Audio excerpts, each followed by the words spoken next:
Welcome to the Explainer. Today, we're unpacking the absolute critical strategies for caching at scale. We'll be tracing the evolution from your traditional databases all the way up to modern large language models. We're going to look closely at the architectural foundations that keep massive systems running, and exactly how the smartest engineers are optimizing latency and saving massive compute costs right now. Let's just jump right in. 40,000.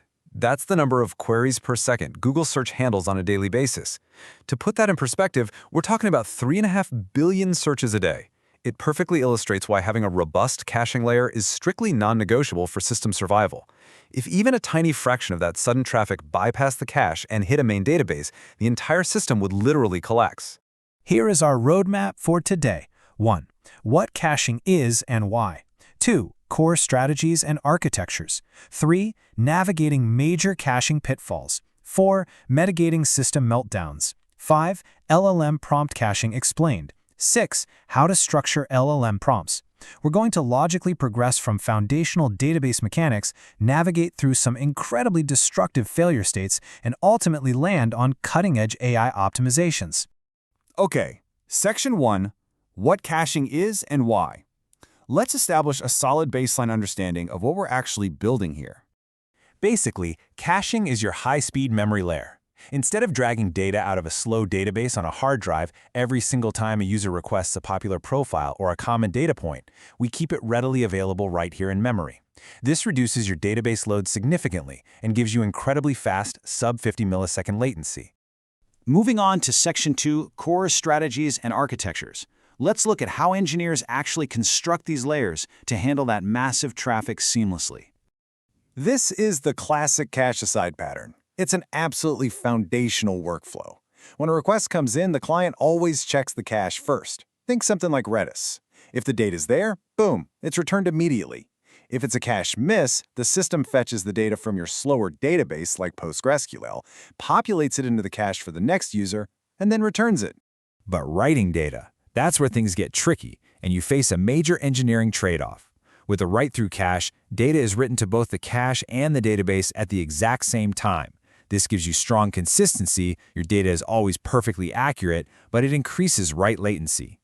On the flip side, write-back writes data only to the cache, updating the database asynchronously later. This gives you incredible performance, but it comes with a very real risk of data loss if the cache server suddenly crashes before syncing. And since memory isn't infinite, caches fill up. When they do, we need an eviction policy. Engineers heavily favor LRU, least recently used, because it kicks out the oldest unaccessed items, adapting beautifully to changing access patterns. LFU, or least frequently used, might sound smart in theory, but it can easily get stuck holding on to initially popular data that nobody actually cares about anymore. Like, it'll just sit there hoarding a viral meme from 2012. Now, most system designs look brilliant on a whiteboard when things are going well. But the real test for your consistency model is what happens when we step off the happy path. What happens when a massive chunk of data expires or the cache suddenly fails? Section 3. Navigating major caching pitfalls. Let's explore the dark side of caching, starting with some highly destructive traffic patterns that can easily bring down an unprepared system. First up is the cache stampede. Picture a resource-heavy web page that takes several seconds of intense database processing to render, but it's safely cached. Now imagine that specific cache key expires right during peak traffic. Suddenly, multiple threads across the entire web cluster experience a cache miss at the exact same moment. They all flood the database, trying to recompute and refresh that exact same single page. This stampede can completely overwhelm your database before the page is ever recached. Then we have cache penetration. This happens when malicious actors, or, let's be honest, usually our own buggy clients, repeatedly request data that simply does not exist. Because it doesn't exist, it never actually gets cached. That means every single pointless request completely bypasses your high-speed layer and hits your slow database directly, putting immense, destabilizing load on the system. People often confuse stampedes with avalanches, so let's clear this up right now. A cache stampede is highly targeted. You have many requests simultaneously hitting a single, newly expired cache point. A cache avalanche, however, is a massive system-wide wave.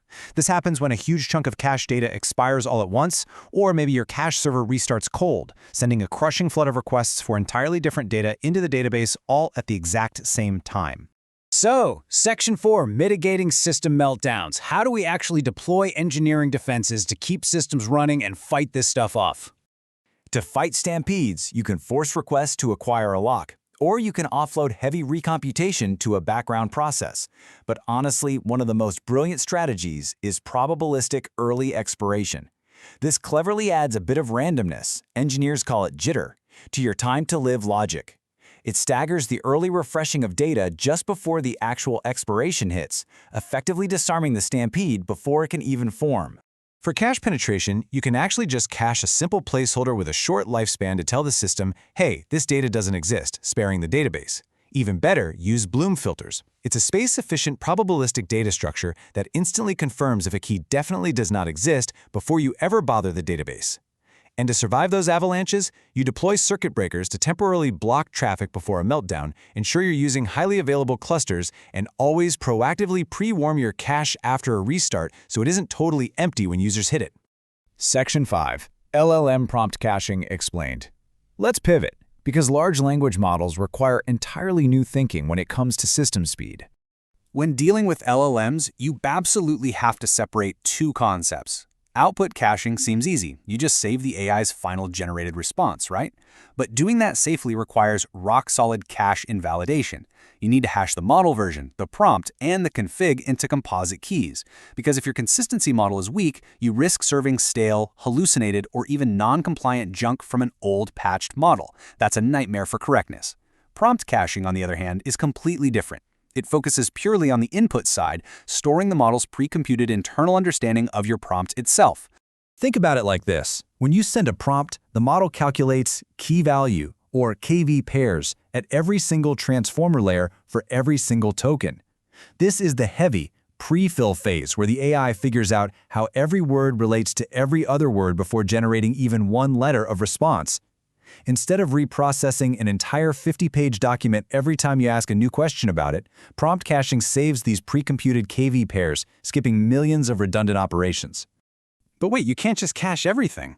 The general rule of thumb for resource efficiency is that you typically need a threshold of at least 1024 tokens before the latency savings actually outweigh the computational overhead. Knowing this is crucial because caching short, simple prompts won't save you any time at all. In fact, managing that AI cache might actually slow you down. Section 6. How to structure LLM prompts. To actually utilize this incredible AI speed boost, we have to talk about how you build your prompts. Here is the key takeaway. LLM caching relies entirely on token-by-token prefix matching. The cache reads your prompt from the very beginning, and the exact moment it encounters a token that differs from what is cached, the caching stops and expensive normal processing takes over. Therefore, you must rigorously structure your API calls by putting all your static content, system instructions, massive manuals, few-shot examples first. Place your dynamic, changing user questions at the very end. If you flip this, the cache fails immediately on the very first changing word. And just like standard databases, AI caches have finite lifespans, usually a 5 to 10 minute time to live. But in LLM serving, TTL is really just a fallback safety net. For true correctness and compliance, platform engineers rely on explicit invalidation triggers. We're talking CI/CD webhooks that instantly wipe the cache when model weights or safety policies are updated. This guarantees that your users are never, ever served a stale or non-compliant token sequence. Which brings us to our final thought. Caching is undeniably the invisible engine powering the latency of the modern web and the future of AI. But as you build or interact with these massive systems, you've got to ask yourself, are you truly optimizing for resilient scale, or is your architecture just one critical cache miss away from a complete system avalanche?